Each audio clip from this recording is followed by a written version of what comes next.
Hi అండి, నమస్తే అండి. Welcome back to my channel 90s middle class అమ్మ. ఇదిగోండి సగ్గుబియ్యం వడియాలు పెట్టానండి. ఇవాళకి 4 days అవుతుందండి పెట్టి.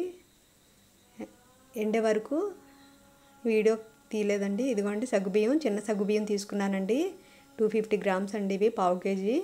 ముందు రోజు నైట్ ఇలా 2 సార్లు కడిగి వాటర్ వేసుకొని పెట్టుకోవాలండి, ఒక మురిగేలాగా.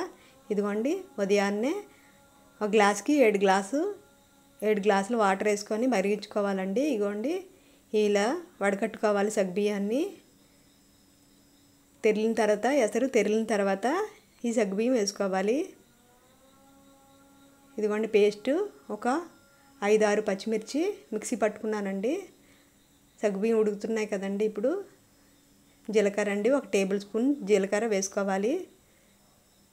ఇగోండి ఉప్పు వేసుకుంటున్నాను, కళ్ళుప్పు వేసుకుంటున్నానండి.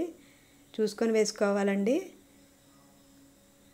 ఇవి ఆరిన తర్వాత ఉప్పు ఎక్కువైపోతుందండి, అందువల్ల కొద్దిగా తగ్గించుకొని వేసుకోవాలి. ఈ విధంగా సగం ఉడికిన తర్వాత పచ్చిమిర్చి పేస్ట్ వేసుకోవాలండి. తెలిసిపోతుంది కదండి మనకి సగ్గుబియ్యం ఉడుకుతుంది.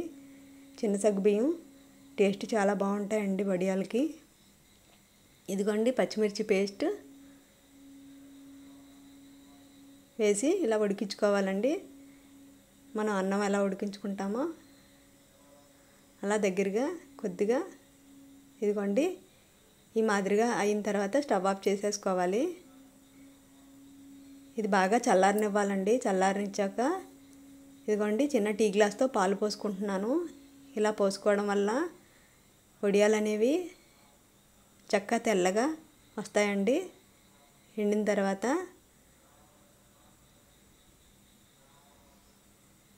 ఇదిగోండి ఇప్పుడు మేడ మీదకి తీసుకెళ్ళి మేడ మీద పెట్టుకుంటున్నానండి.